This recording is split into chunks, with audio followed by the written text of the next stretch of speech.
This video is taking a long time to make, guys.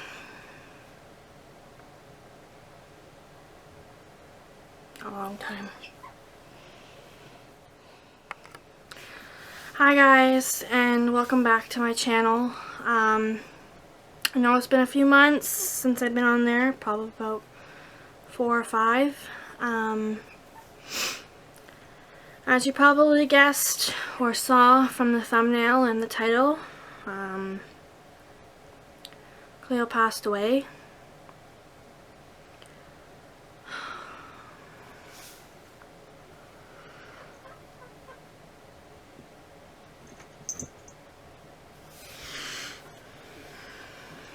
Say hi, Milk Toast. So yeah, Cleo passed away on April 24th. Okay, pull it together.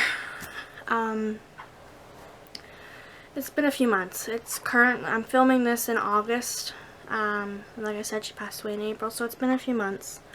I'm doing okay. This video has been really hard to make. I've been trying to make it for months. I tried to make it in May and I just couldn't do it. And I tried in June and I just wasn't ready. So I thought, you know what, I'll put it off. But I feel ready now. I feel ready to come back. I'm doing okay. I've got a lot of content planned coming. But first, I will do an announcement and an update video, like on the content I plan to be putting out and the plan going forward. But for now, let's just do this video. I'm doing this video in honor of Cleo. This is Cleo's story. This is Cleo's video. This channel was made, when I started making this channel, or started thinking about creating this channel, it was about her. She was the inspiration. She was supposed to be the heart of everything. So I wanted to share her with everybody. I wanted to share Luna and Milquetoast and Snapple, but really Cleo was my first pet. She was my first, like, my mom had cats, but Cleo was mine first. My first. And so this all started when I got her, and that was a long time ago. So I'm going to adjust the timeline a little bit back to January of 2019, so the start of this year. About the middle of January, I had to go to an appointment, and when I went out, everything was fine, and when I got back, it wasn't. When I got back, I said hello to all my pets, which is something I always do. And when I went in to say hi to Cleo, and just to tell her that I'm back, I saw blood all over my bed. It was all over the floor. It was all over her. It looked like someone had been murdered in my room. And I just immediately freaked out, and I started checking her, and I was worried that she'd ripped out a claw. She had a tendency to get her claws stuck in the sheets, and then she'd pull to get them out. And so I was afraid she had ripped her claw off. So I started checking her paw, and all her paws. And when I felt her front paw on the right side, I felt a lump. And it wasn't really a lump, it was more of a bump. It was really, really small, but I hadn't felt it before, or I hadn't noticed it before. And when I pulled my hand away from the bump, it was covered in blood, and it literally sprayed all up my shirt. It was all on my face, it was on my neck, it was now all over her face, and I'd found where the bleeding was coming from. And I panicked. When in situations regarding people, I'm usually pretty calm. When it comes to my pets, I'm not the same way. So I definitely panicked, and I was crying, and I called my mom, and I was telling her what was going on. She says, "Haley, you need to calm down." She was trying to get me to calm down, and I wouldn't calm down, so she said, "You need to call the vet." So I hung up with her.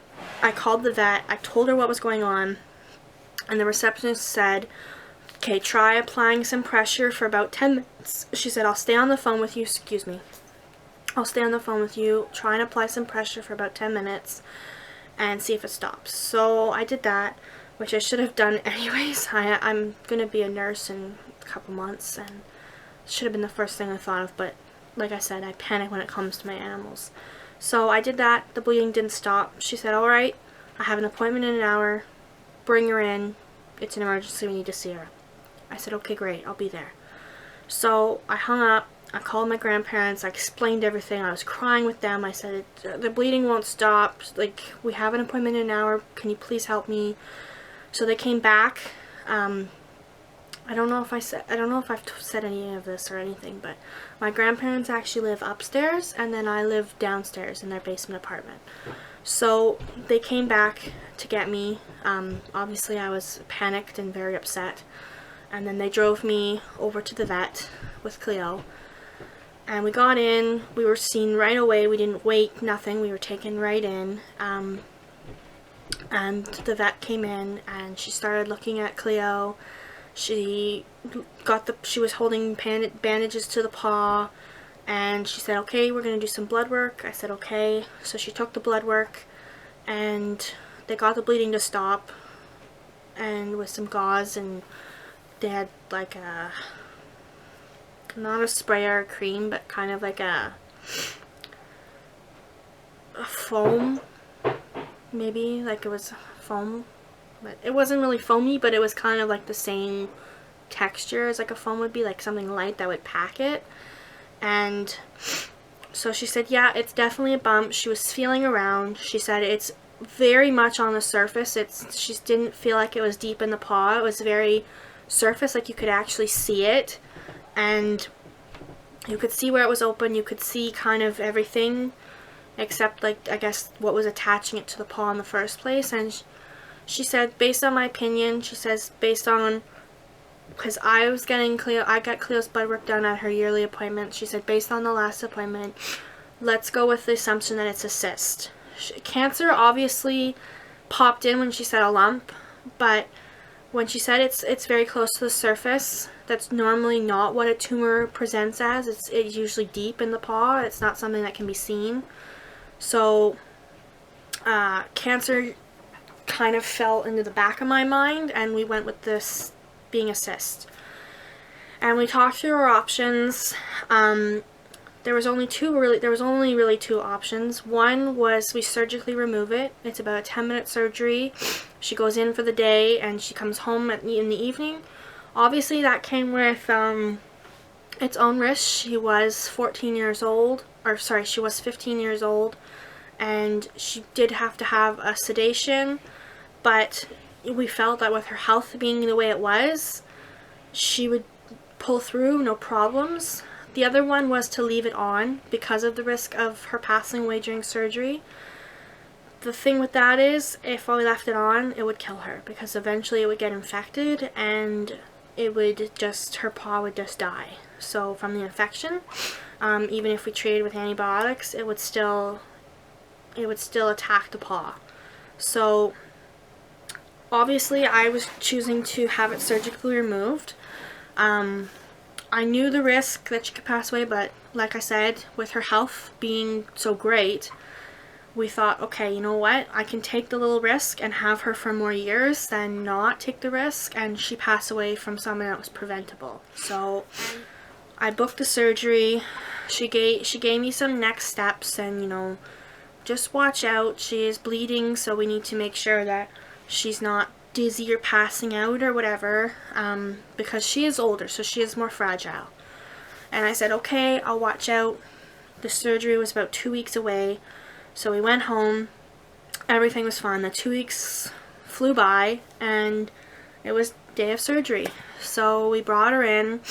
Now I'm in nursing school. I don't know if I've said that either on this channel, but I'm in nursing school, so I had to bring her in for the surgery and then go to school. So I brought her in, and everything was fine. They took her in. I think she was a little upset that she was going in, and it was really early in the morning. But I said my goodbye. I told her I loved her, you know. I thought the worst, but expected the best, if that makes any sense. Like, I thought, okay, she could die, but you know what? She's not going to. So I had that mindset, and I went off to school. I said goodbye. They took her away. And so then it was about an hour and a half, 2 hours later, and I got a call. So I'm thinking they've already done the surgery, because she said it was going to be about 10-15 minutes, depending on how long it took her to cut off the cyst. And then it would just be waking her up from the sedation. So it was more like the sedation and post sedation that took them much time. So I thought, alright, she's calling me, letting me know how the surgery went. And when I got on the phone, she said, Haley, I have some bad news. And I thought, no, right? I thought, no, this can't be. And she said, we're not doing the surgery today. And I was like, oh, what do you mean we're not doing the surgery? She said, when she looked at her paw again, she said, when I was looking at her paw, the cyst had grown from the last time, which it didn't grow very much, but it had grown. And then she said, I just had a suspicion, so she wanted to run more blood work, so they did, and something popped up. So in the last blood work, which was done, nothing popped up. This time, there was a significant change that popped up. Her suspicion was liver cancer as soon as she saw the blood results. So that's why she had me on the phone. She said, you know, I'm thinking cancer. She said, can we do a ultrasound to confirm? I said, do whatever.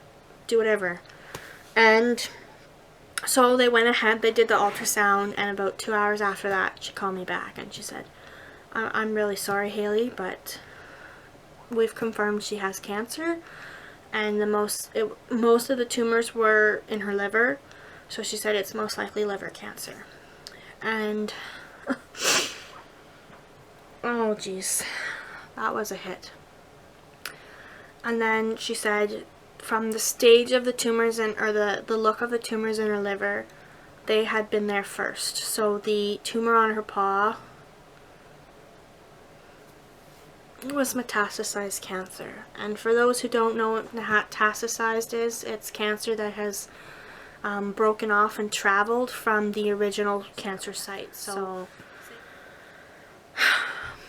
I just broke down. I cried. I don't know how long. I had the vet stay with me on the phone, and she said, I think it's a good idea if you take an hour or so, and then, you know, come in this evening, pick her up, and we'll discuss next steps. So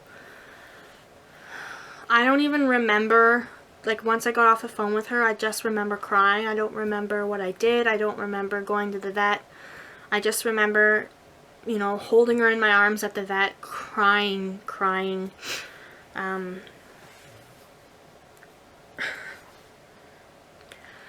Anyways, so the vet and me started talking about next steps, and she said we have a few options.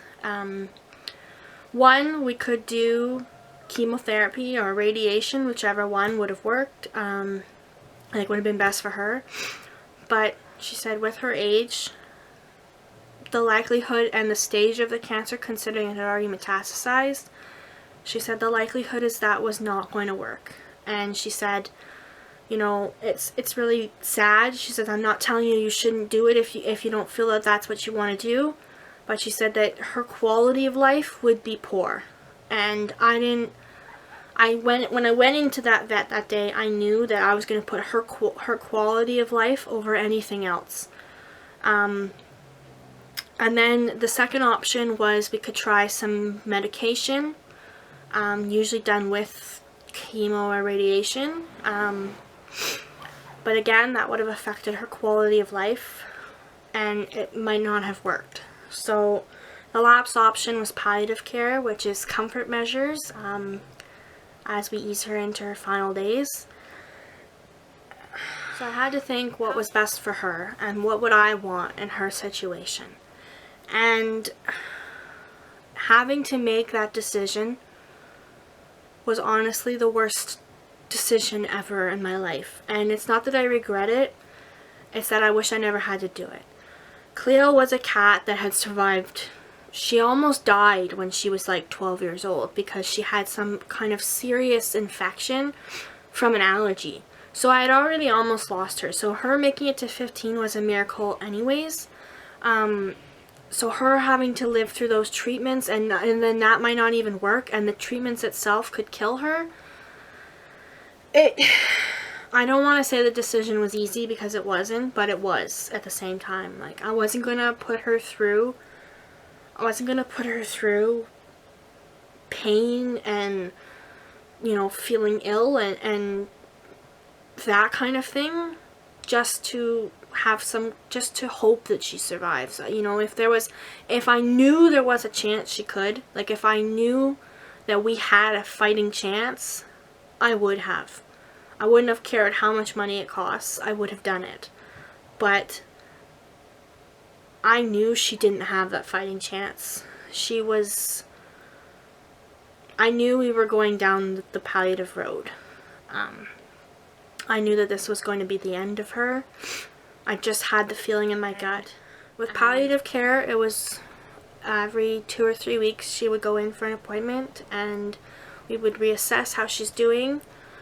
And, you know, when I decided the time was right, we would, I picked euthanasia. I wasn't going to let her suffer right to the end because with liver cancer, it can last so long. The liver is such a great organ for just keep going when there's nothing left to keep going. So it would have, like, she would have gone into respiratory failure or heart failure, and I didn't want her to suffer like that. So yes, I did pick euthanasia. So when the time was right, we would call and, you know, plans would be set. So when I brought her in and she got diagnosed, besides the paw, you would have never known she was sick. She was eating, she still had weight. Yes, she had lost a little bit, but again, with age, cats can lose some weight. And she just looked so healthy. Like, I didn't even know. And that's the thing with liver cancers, you don't know until it's so advanced. So we went home. The next few days were a bit of a blur. I just remember a lot of crying, and I went home. She gave me some aftercare, after death care pamphlets, and you know what I wanted. She told me, you know, to pick it now, so that way when I got down the road I wasn't stressed about what I wanted for her. So I had already started looking at urns, and you know, did I want her cremated or did I want her body, and what I wanted. And so I did pick cremation with a nice urn. I'll show you guys the urn in a little bit. And she didn't change. She didn't lose. She lost a little bit of weight here and a little bit of weight there, but it wasn't like a noticeable thing. Like when you saw her, if you hadn't seen her in a while, and then she didn't look like she'd lost a lot of weight. So she was losing weight, but it wasn't very obvious. But she was her. She was still eating. She was still walking around. She still wanted to go outside. She still wanted to fight and scrap and whatever she wanted to do. So she didn't look sick. And when I brought her in every 3 weeks for the month of February, I brought her in at the beginning of February and then at the end of February, and she said, she looks great. And I said, yeah, I was expecting more changes. And she said, okay, well, you know, let's keep watching. And in March, that's when the changes started to happen. She started losing weight more quickly. She was a lot more tired, and the paw started bleeding so much more. It got to the point where she couldn't be without something on the paw because it would just bleed everywhere. And what cancer does is it eats away at whatever your body takes in, which is why they lose weight, because she was trying to take in as much calories as she could, and then the tumor would take them away from her. So her body wasn't getting the nutrients it needed, the tumor was.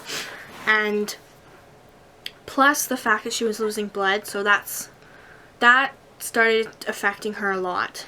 But she was still herself. She'd have such good days and then she'd have such bad days, and it was really wavering. And that's how it was for probably the whole month of March. So April came, and at that time we were wrapping her paw with it. We were cleaning the tumor. We were wrapping it with a bandage. We were taping the bandage on, and then we were putting a sock over it so she couldn't chew the bandage off. And because we were doing that and the tumor wasn't breathing anymore because of all the bandaging, it started to die. And it started to get infected. And it started to look pretty nasty, and the paw started to die, and things were just not looking great down there. She was still losing weight, probably around April 5th or 6th. That's when kind of like the weight started coming off a lot more. And she was really just skin and bones at that point. But she was still eating like crazy. Like, I expected her to stop eating and, you know, start showing me the signs of death. But she wasn't doing that yet. She was still, her mind was still there, and she was still so hungry. She still wanted to eat. And so I knew we were close, but I knew we weren't ready yet. And so when I brought her in the beginning of April for her appointment, I said, you know what? I think we're getting there. But I don't think we're there yet. And she said, I think we have... You know, we talked about it, and we thought, well, maybe we'd have a... I was hoping she'd make it to May, because her 16th birthday is May 1st, and I really wanted her to make it to then, so I could celebrate it, and then, you know, put her down, basically. Unfortunately, that didn't happen, but... So the more we moved into April, the worse things got. By this point, she needed 24-hour care, and... I was in my 4th semester of nursing school. I stopped going to school a lot because she needed someone home. I would have to take her to the sink and wash her paw, and she hated her paw getting changed, and that was every other day, and it was really gross. And I don't have a sense of smell, but you know, anyone that tried to help me would just be gagging because it smelled so bad. And I was going through gauze, and I was going through bandages, and I had to buy appendix from the, not appendix, sorry, apodic, something like that. It was some sort of thing from the vet to try and help the paw, and, you know, we were worried about pain, so she had some medication for pain, and she really required 24-hour care, because I had to actually start sleeping on the couch with her. She couldn't make it to the bed, and she was having a really hard time sleeping, and she needed someone with her, and I think she was scared, because I think she knew that she was sick, and so I wasn't sleeping in my bed anymore. I was sleeping on the couch, and it wasn't very comfortable, so I wasn't even sleeping anymore. Luna wasn't getting the care she needed. Milquetoast, his eye got out of control. Snapple wasn't getting the attention she needed, and the snails weren't getting the attention they needed, and everything was kind of like, my house looked like a disaster because I had bandages and gauze and tape and blood everywhere. The blood was all over the floor all the time, and it just...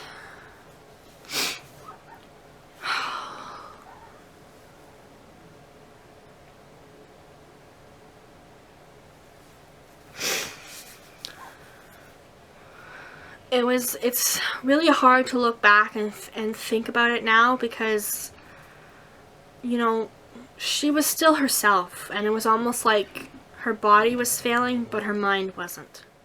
Anyway, I was laying on the couch with her one night around April 14th, and she just started acting different. She started licking my face, and I was telling her I loved her, and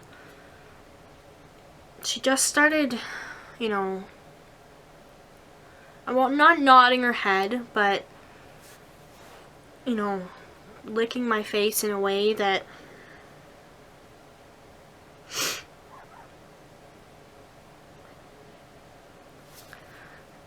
I think in her way she was telling me that she was ready to go. I'm sorry. Not gonna cry. In my eyes, in my head, she gave me permission that night to say goodbye. And The way she acted, I'd never seen her act before. The way she comforted me was something she'd never done before. And like I said, I think she was giving me permission to say goodbye. And I just felt in my heart that I knew it was time. You know, this had gone on. We were starting to get to the line where she would suffer if she stayed alive any longer. And it was time. So my semester was ending on the 20th of April. About that. And so I thought, okay, I'll call the vet. So I called the vet. And we booked an appointment for April 24th. And they talked me through what I was about to go through. And she told me what they would do. So everything was planned and set. The last few days were horrible. First of all, the time went so fast. And she was messing on the floor. She couldn't hold it in anymore because she couldn't make it to the bathroom. I had to actually bring the litter box out here because she couldn't make it. And they were horrible. The paw was just dead. I even stopped changing it because I couldn't look at it anymore. So the last few days were really bad. And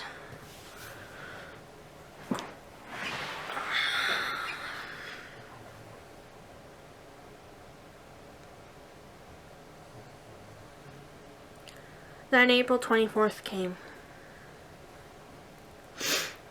And I said to myself, I want this day to be for her because her appointment was in the evening. So all day on April 24th, we did everything she loved. I let her go outside and eat grass, which is something she loved. I cooked her fresh fish because she still hadn't stopped eating. But I was cooking her fresh fish. I was carrying her around, and she was spending time with Luna. And she was spending time with Milk Toast, and my mom came, and everybody said their goodbyes to her. And you know, I took her into the laundry room and I gave her a bath and I cleaned her up, and I took the bandage off her paw and I wrapped it in her favorite sock. And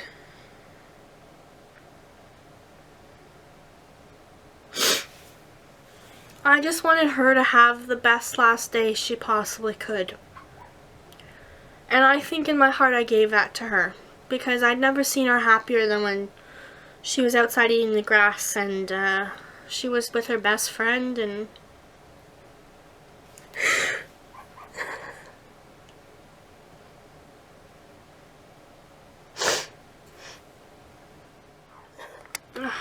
okay, appointment was at 5, so we took her over, and we were a little early. So we sat in the car and I played her song, her and my song, which is Always Be Together by Little Mix. That was our song for years, since it came out. So I played that for her, and I had her in her cat bed, and I told her how much I loved her, and she was just giving me this look, and I knew we were ready. So I brought her in, and we went right in because they made sure not to book anybody else around, so that, you know, we could walk in and it'd be very discreet and quiet. And so what they did for her, and what they do for what my vet does for all euthanasias, is they always come in and they give them a sedation. So that's what they did. They came in and they sedated her, so she was still alive, and she was still, I think she could still hear and see me, but she wasn't, I don't know if maybe she could see me, but she could definitely hear me. And she was in my arms, and they gave me a few minutes, and I told her I was ready, and she came in, and they started putting the euthanasia meds into her, and I don't even think they got halfway. And I just kept saying, I love you, Cleo, I love you, Cleo, and I'll always be with you. And about halfway into injecting it, she kind of nodded her head, and she was gone. It was so quick. It was so peaceful. She didn't make a sound.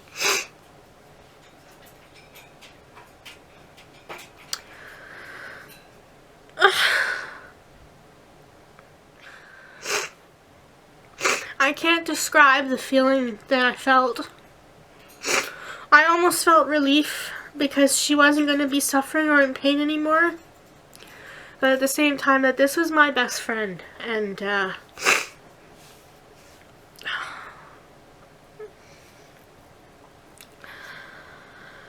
wow. It was a lot. It was a lot. You know, and I'm a few months now. We're a few months without her, and I still can't make a video without crying about her. And I still miss her. I loved that cat more than anything.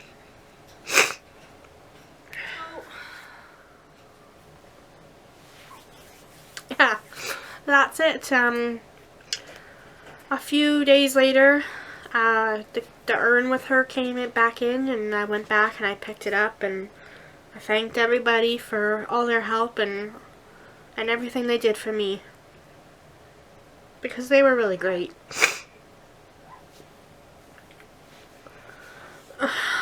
Yeah. But yeah, we're taking it day by day, and it was rough. The first few weeks were rough. Luna had a really hard time, and I had a really hard time, and Milktoast had a really hard time, which was rough because, you know, after I just wanted to be, you know, done with it, and he carried on for a while.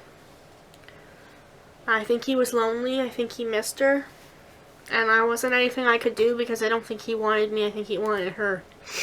And that was rough, seeing him like that. But we made it through. We made it through together. And they're all doing great now. Okay. Wow, I gotta end this video. Yeah. Alright. That's it. That's the end. So please enjoy this little slideshow I made of her.